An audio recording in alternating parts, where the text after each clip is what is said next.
Welcome back to the IBFP. Here's your host, Foxy New.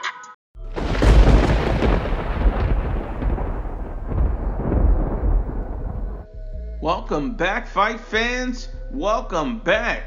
Fanboys, be advised, this video contains the absolute truth, may cause hurt feelings, and the need to thumbs down the video. Welcome back to another edition of the Q&A series, and today's question comes from Richard Castaway, and he states, what are the pros and cons to turning down a Canelo fight? So I thought this question was so interesting that I'm going to reverse it a little bit. And what are the pros and cons to accepting a Canelo Alvarez fight? I think that would be much more interesting and much more telling.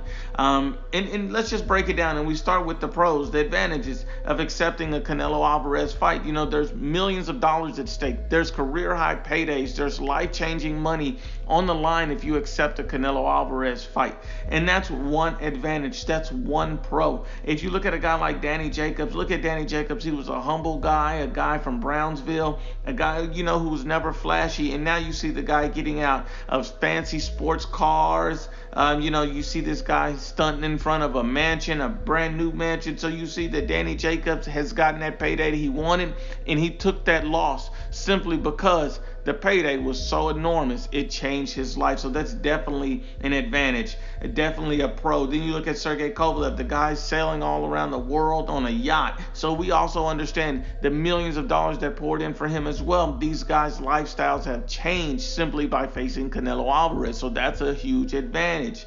You look at a guy like Gennady Golovkin at 36 years old. It's unheard of, a fighter at that age, really, in Triple G getting a $100 million contract with DAZN, and that's simply because he fought Canelo Alvarez twice. Because they wanted the trilogy bad enough. Gennady Golovkin is the benefactor of what Canelo Alvarez has generated for him. So you got to be honest about the situation, that these guys are benefiting greatly financially by facing Canelo Alvarez. Now, what are some of the cons, the disadvantages? And I won't sugarcoat this at all. But when you turn back and look at Gennady Golovkin as well, you see that the hype train will be derailed. So if you're a fighter that has a lot of hype around you, that has a lot of smoke around you, that will be derailed if you fight Canelo Alvarez. Triple G's hype train was derailed when he fought Canelo Alvarez. Whether you believe he won or lost, you've seen that Triple G had never looked the way that he looked against Canelo Alvarez, that he looked against everybody else that he fought. It's never been there. So no matter what you think, his hype train was derailed. And that's what Canelo Alvarez will do to many other fighters.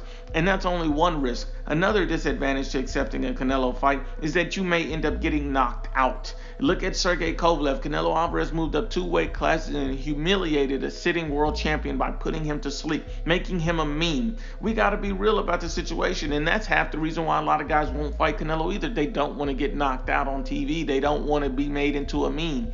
We got to be real. Another advantage to facing Canelo Alvarez is a very interesting one.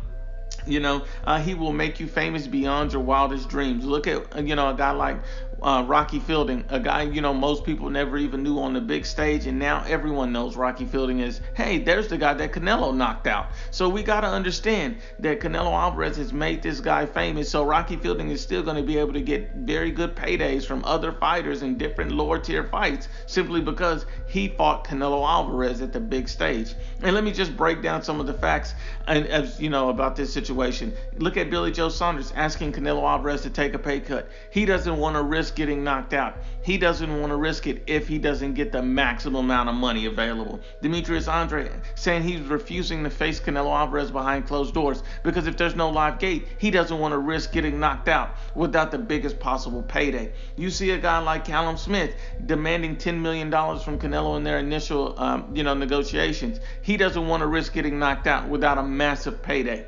You see a guy like Gennady Golovkin, he turning down and pushing away a Canelo Alvarez fight to face a guy who's not even mandated to fight him. A lot of people say, well, this is mandatory. The IBF didn't even order the fight. They didn't even order the fight yet. Triple G is choosing to face his mandatory over Canelo Alvarez. You see Caleb Plant, the moment they approached him about a Canelo fight and he stayed out, stated, I'm not fighting Canelo Alvarez in May. You see, these guys don't want no smoke. You see, Sergey Derevyanchenko turns down a Canelo fight, but then turns around and say, well, I think Canelo's easier than Charlo. But yet his actions don't match his words. We got to be honest and unbiased. These guys simply don't want to smoke with Canelo Alvarez. He's too dangerous of a fighter, and without the biggest payday that they could ever dream or imagine, they will not step in the ring. But once again, unbiased as always, it's the IBFP.